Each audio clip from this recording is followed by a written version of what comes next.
আমাদের আজকে আলোচনার বিষয়বস্তু নির্বাচন ও অন্যান্য প্রসঙ্গ।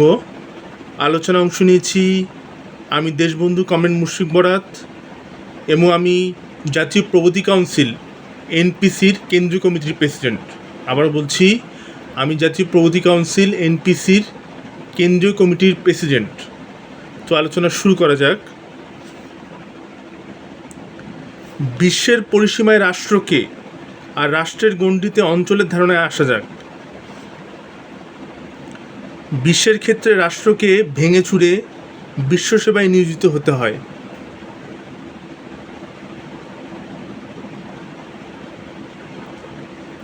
অন্যদিকে অঞ্চলকে সর্বাধিক বিবেচনা রেখে রাষ্ট্রকে ভেঙে চুরে দিতে হয়।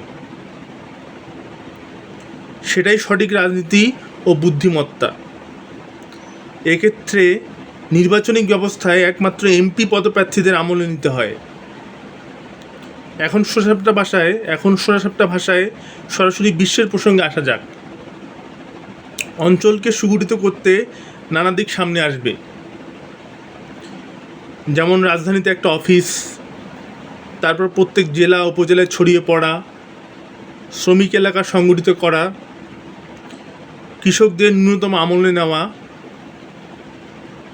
নির্বাচন এবং অঙ্গ সংগঠনের দিকে নজর দেওয়া ইত্যাদি। অত্যন্ত বিচক্ষণতার সাথে তারপর আমরা স্থানীয় সরকার নির্বাচনকে অতটা আমলে নেব না, কিন্তু সিটি কর্পোরেশন নির্বাচনের দিকে নজর না দিলেও চলে। তাছাড়া অঞ্চল বিবেচনা করতে গিয়ে একেবারে পাড়া মহল্লায় পৌঁছে গেলে তো আর চলে না। সুগঠিত বিপ্লবী পার্টি হতে চাইলে রাজধানীতে পৌঁছান ও অতি শীঘ্রই নিজ এলাকায় ছড়িয়ে পড়ুন। আমি আবার বলছি, সুগঠিত বিপ্লবী পার্টি হতে চাইলে রাজধানীতে অতি দ্রুত পৌঁছান ও অতি শীঘ্রই নিজ এলাকায় ছড়িয়ে পড়ুন। এবার জাতীয় সংসদ নির্বাচন প্রসঙ্গে একটি রাজনৈতিক দলের ভূমিকা নিয়ে আলোচনা করা যাক। শোনা যাচ্ছে 12টি সংসদীয় আসনে কোনো এমপি পদপ্রার্থী নেই, আবার 90টি আসনে ভোট নাও হতে পারে। তেমনি সবগুলো রাজনৈতিক দল মিলে 150টি আসনের মীমাংসায় পৌঁছানো যায়। এবার পিআর পদ্ধতি নিয়ে আলোচনায় আসা যাক। আনুপাতিক প্রতিনিধিত্ব বা পিআর হচ্ছে নির্বাচনী ব্যবস্থার এমন একটি পদ্ধতি যেখানে আসন বন্টন হয় প্রতিটি রাজনৈতিক দলের প্রাপ্ত ভোটের আনুপাতিক হারে। মার্ক্সীয় বা বরাতীয় ধারণা থেকে নির্বাচন রাষ্ট্র ক্ষমতা লাভের কোনো পদ্ধতি হতে পারে না। তাছাড়া এরকম পরিস্থিতিতে পিআর পদ্ধতির সাথে গতানুগতিক নির্বাচনে একটা দ্বন্দ্ব দেখা যাচ্ছে, যেটা কখনোই মিটবে না। এখন দেখা যাক পরিস্থিতি কোন দিকে গড়ায়। সংখ্যানুপাতিক প্রতিনিধিত্ব বা আনুপাতিক প্রতিনিধিত্ব, ইংরেজি তাকে বলা হচ্ছে প্রপোর্শনাল রিপ্রেজেন্টেশন। পিআর বলতে এমন যে কোনো ধরনের নির্বাচনী ব্যবস্থাকে বোঝায় যেখানে নির্বাচক মণ্ডলীর উপগোষ্ঠীরা তথা রাজনৈতিক দল উপযুক্ত নির্বাচিত সংগঠনে আনুপাতিক হারে প্রতিফলিত হয়। এই ধরনের ব্যবস্থার সার কথা হলো যে এই পদ্ধতিতে আসন বন্টন হয় প্রতিদিন রাজনৈতিক দলের প্রাপ্ত ভোটের আনুপাতিক হারে, অর্থাৎ প্রদত্ত প্রায় সকল ভোট একটি সুষ্ঠু নির্বাচনী ফলাফল গঠনে অবদান রাখে এবং কার্যকরভাবে কাউকে নির্বাচিত করতে ব্যবহৃত হয়। সাধারণত অন্যান্য নির্বাচনী ব্যবস্থার অধীনে প্রার্থীদের নির্বাচিত করতে একটি আপেক্ষিক বা স্বল্প সংখ্যাগরিষ্ঠতার প্রয়োজন হয়। অপরপক্ষে সংখ্যানুপাতিক ব্যবস্থায় বিভিন্ন দলকে সুষম হারে প্রতিনিধিত্ব প্রদান করা হয়, যার মাধ্যমে প্রদত্ত ভোট কীভাবে প্রদান করা হয়েছে তা প্রতিফলিত হয়। আমাদের আলোচনা এখানে শেষ নয়, আমরা আবার আলোচনা শুরু করছি। ট্রু কমিউনিস্ট বা without communist but between communist.